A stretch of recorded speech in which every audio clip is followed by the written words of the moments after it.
In today's video, I'm going to teach you how to edit Wix HTML, and I've broken it down into a straightforward step-by-step process.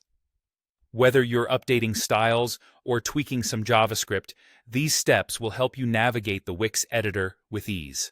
So, let's get started. First, you'll want to log into your Wix account.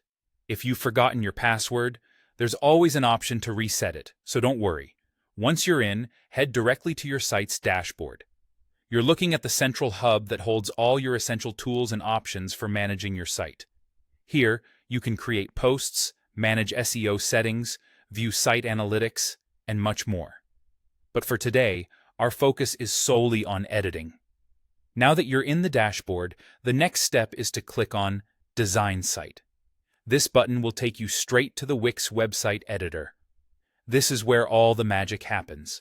You'll be greeted by the editor interface showing your website layout. It's a simple drag-and-drop environment, very user-friendly, which means even if you're not tech-savvy, you can navigate it without fuss. Next, within the Wix editor, look at your website layout and locate the embedded code element. This is quite important.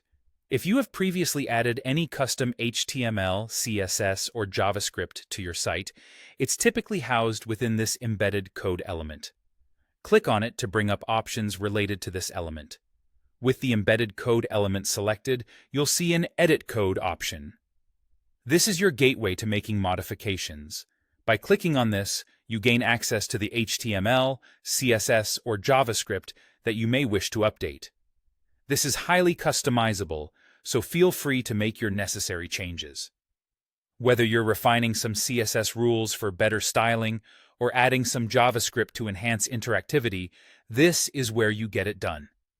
Just ensure that any code you add is well structured and double-check for any typos or errors.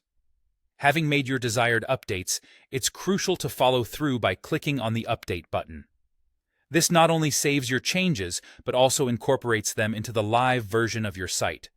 However, before pushing your updates live, utilize the Preview option. This feature is incredibly beneficial as it allows you to see what your changes will look like in action. Ensure everything appears as expected and functions correctly. Finally, when you're satisfied with everything in the preview, it's time to publish your updates. Click the Publish button to make all your recent modifications live on the internet. This final step is what integrates your new edits and brings them to life for your audience to engage with. And there you have it. With these steps, you can confidently edit your Wix HTML in just a few minutes. Thanks for following along, and happy site editing.